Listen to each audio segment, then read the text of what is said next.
Hi folks, so the question we have in front of us here today, guys, is a question on the rotation of objects once again, and we're kind of getting into the really higher level aspect of this topic now.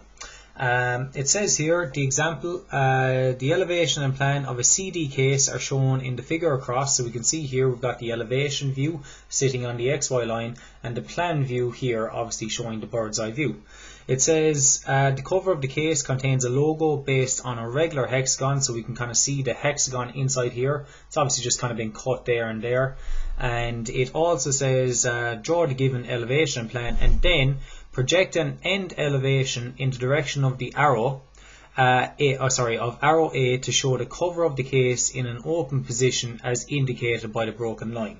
So basically this case, when obviously this kind of front cover is down, it's obviously just a rectangle as we can see, but the front cover then, they're basically asking us to draw an end elevation in the direction of looking in this direction, okay, when the front lid, which we see here in the plan view, has been flipped up to an angle of 45 degrees, okay. So our end elevation is obviously going over in this direction, so it's going to appear over here on the right hand side.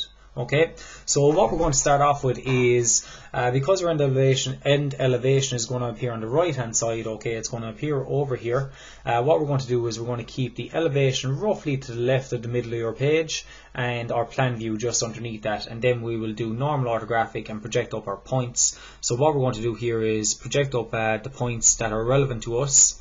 Obviously we can see it's a curved surface here on the right hand side, and then the 6 hexagon points, and we are going to project them up and rotate them up until it's on this 45 degree line and then project them across, okay, so to get the new image. So we'll start on that there now. Okay, so in starting that, what I'm going to start off with is by putting in my XY line. I'm going to keep it up just above the center of the page at the moment and keep it to the left of my page, put a line across, and I know my view is going to be here, my end view is going to be over here. So let's say X and Y. I think that should do it. I know the overall length of it is 110, okay, and it's 20 high, so I'll start off with my elevation, which we see as a rectangle starting off. So 110, and I will project up 20 millimeters. So just putting that in as best I can for the moment, and then measure above that XY line 20 millimeters and heavy in. So there we have it. That is the elevation drawn when the CD case has been obviously fully closed. You can see it here. Now what we have to do is we have to construct our plan view. So our plan, I'm going to project down the overall length, is going to be in here, and going to keep a distance of about 10 millimeters between my view, okay, just to construct that. And I know it says then that the width or the depth for my plan is 110 also, so I'll put that in now. So measure down 110 and project that across. Essentially what I'm doing is I'm constructing a square in this case, but I'm constructing a box that my plan view is all going to fit inside.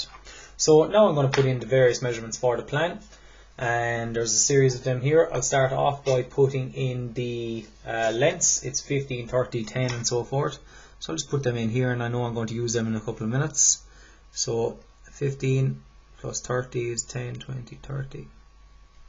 And then the next one is, I think it's 10. And then after the 10 we have 40 and 15. So just check that, yeah, 55 left over, so I'm happy with that. So there's my 40. Okay, and it's along the 10 here, this mark here, right there, that I have to project up, because inside in there, that's where my hexagon is going to fit inside. And it's along there that the arc at the front here is as well. So to find that, it's going to be half of 110, which is 55. So I marked that there, and using that, I'm just going to start off. Just make sure this all matches up. I'm just going to check on the opposite side.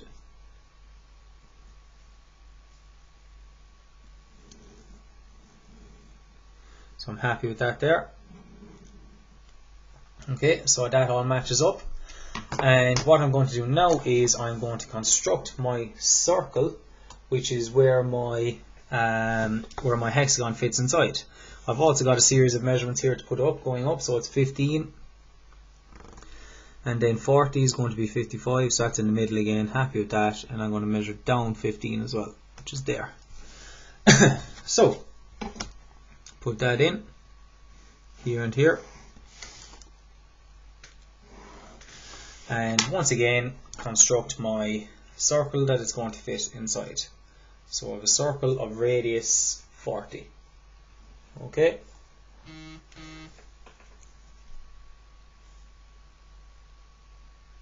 Circle radius 40. That my hexagon is going to fit inside. It was a radius 55 for the outside one. And now to construct that hexagon, thinking back to angles and this hexagon, the point is here and here. So I'm going to project down from these points down at an angle of 30 degrees. Okay. Now we know the exterior angle on hexagon when it's sitting flat is 60, but inside in the circle it's just going to work out very nicely at 30 degrees for us here.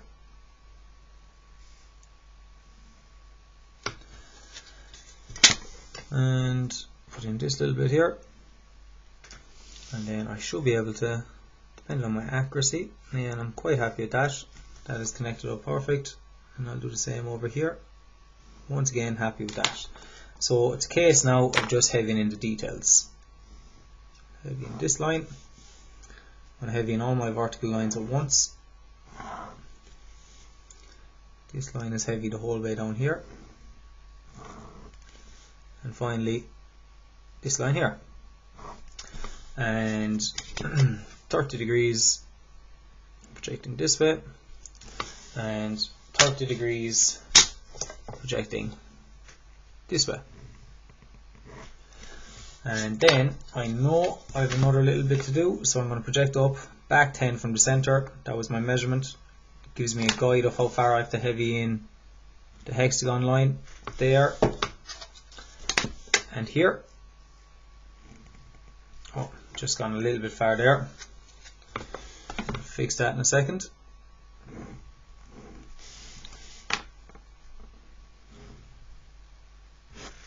And then finally, heavying in my arc as well, which has a radius of 55.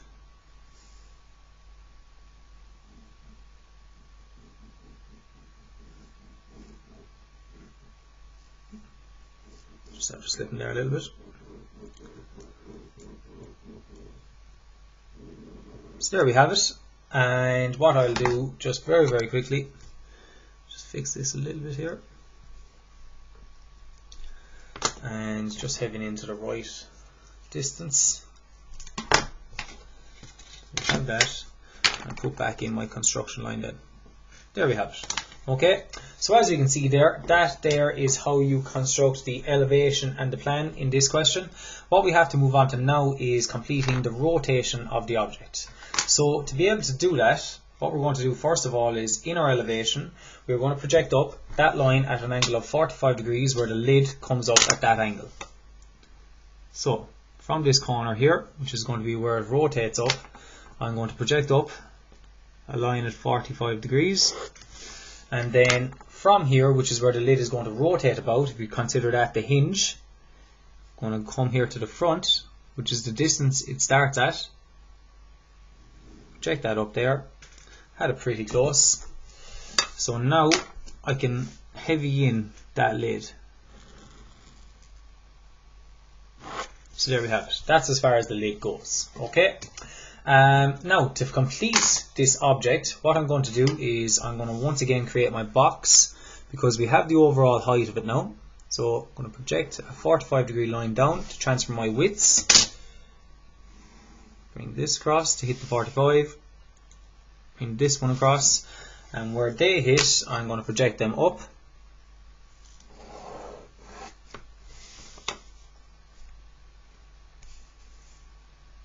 Just the overall height that I'm going to need. Up to about there. And now that I have the overall height of it, I can now project that across. And that there is essentially the box where my end elevation is going to fit inside. Now while I'm at it, I project across this bit here because that's at the front. I'm still going to see a rectangle as I look straight at it, even though we know the front surface is technically a curved surface. Sorry, this actually is showing the back surface because we're looking in this direction here. So we're seeing that face there as a rectangle here. Okay, so there we have it. So there's that bit, and now what we actually have to do is we have to put in the detail of this, because as we're looking in this direction, we're going to see the lid that has been flipped up at an angle of 45 degrees, and we're going to see this structure here once again, only it's obviously going to be kind of an angled version of it, whereas we have the true shape down here in our plan. So what we have to do first of all is I'm going to start off by identifying how far up this point is right here where it runs up straight. So I'm going to project that up and rotate it around.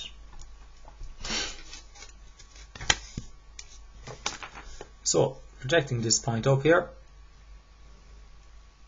and once again I'm going to rotate.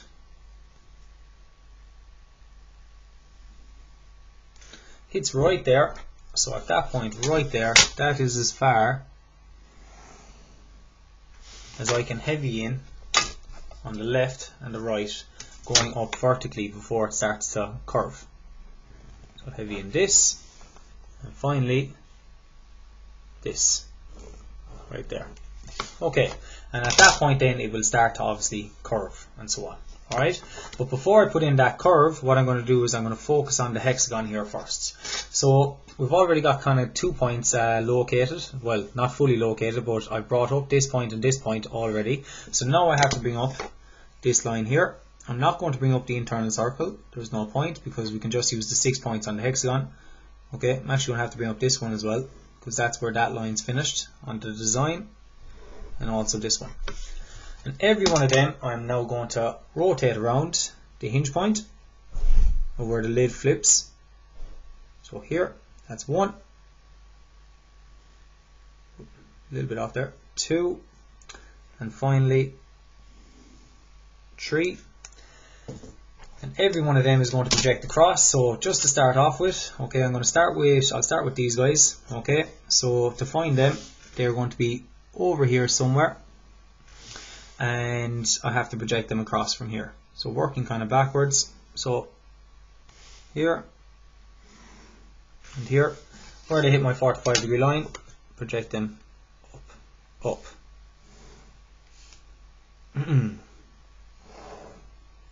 So there's them 2 points found. Okay, and don't want to do the same for this guy here. So once again, project across, and I could actually find these guys as well now that I'm at it, while I'm at it. So I'll project this guy across and project this guy across, because it'll help me locate 2 points, or 4 points I should say, for the price of 2. So this one and this one. Now what I've essentially found here is this edge there and this edge here, because I have this point and this point which are here and here. Okay, just to identify them. That point there and that point there.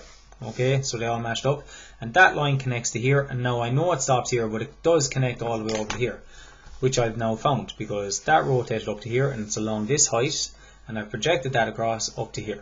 So what I can actually do is I can put that in there and there, but I'm going to stop it where this one is. So we can see that comes up, rotates, and I'm going to stop it right here. That helps me find that point then. So heavy in this, and finally this bit here. And I know this bit is also heavy here because that's the starting of the other half of the hexagon. And at that point there, I'm now going to project this point and this point, which are already here. I'm just going to project them up a little bit higher, so I have to find it on the top edge. So there we have it. And where these ones came up, hit here, rotated up, so from up here I have to project them across as well. And there we have it. You can heavy that in now.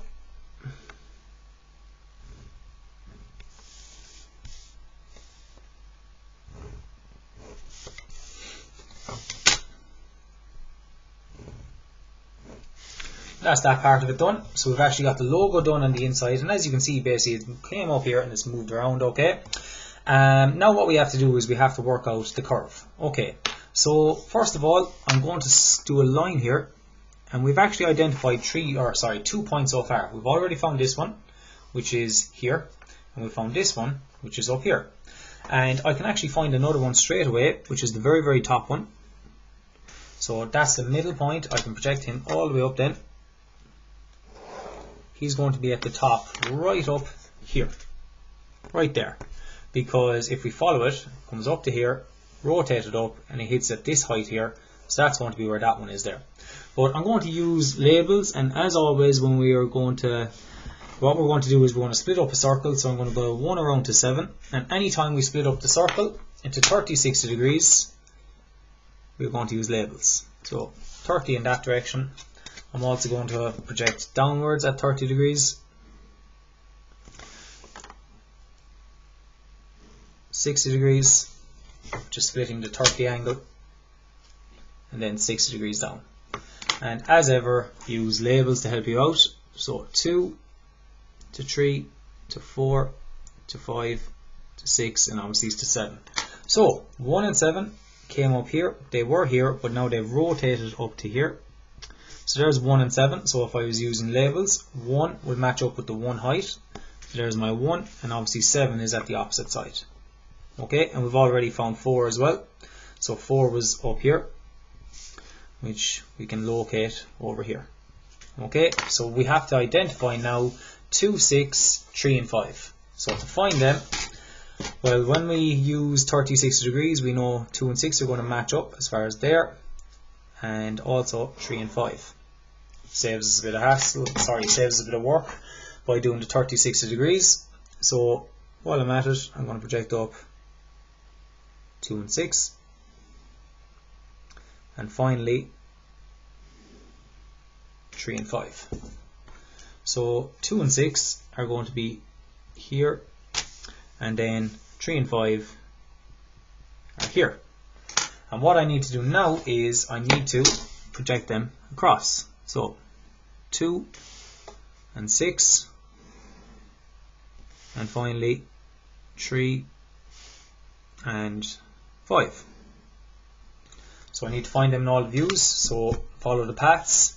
So for number 2, I'm going to project up. I know it's up to around that height, so up to about here I think. And it'll be the same with number 6, which is down here. Let it up far enough as you think you'll need it. You could go the whole way. 3 is going to go a little bit higher, as is 5. I've already got 3 and 5 actually, as it turns out. No, I don't, apologies.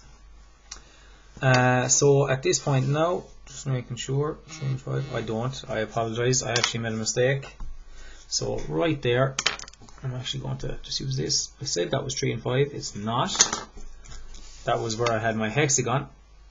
Jumping the gun there. This is 3 and 5 here. I was wondering why. So 3 and 5. So for 3, it's going to go up a little bit higher, and it's going to be the exact same for 5. So up to there. And now all we have to do is project our points across. So for 2 and 6, just about working out. So follow it around. I can know 2 is up here, matches up here. So there's my number 2. And process elimination, then we can work out that's number 6, okay, because it's kind of going to be the carbon copy on the opposite side. And now we have to do the same for 3 and 5. Okay, so there's going to be point number 3, and right there is point number 5. And at this point you can see now we have all the points on our curve. So quickly going to speed up the video there.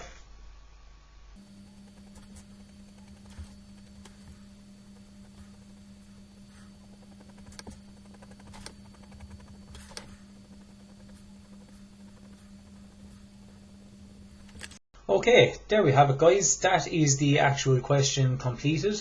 What we've essentially got up here is kind of almost what would appear as a squished version of this down here. Okay, as you look at the hexagon, you can see obviously down here we have a true hexagon. Up here it might look like it, but it's obviously been just a little bit squished. And it's the same then when it comes to the curve as well. Okay, whereas the curve in this view is almost appearing more elliptical. Okay, what we did was split it up into 30, 60, locate our points, rotated them up, okay, to their new position, obviously on the 45-degree lid, and then projected across to find them in the end elevation over here. So depending on the questions that you do, guys, sometimes you might find the lid in the end elevation, sometimes it might be in the elevation, and sometimes it might be in the plan, depending on how the lid is flipped in what view. Okay, once again, guys, hope you found that helpful. That is the question complete.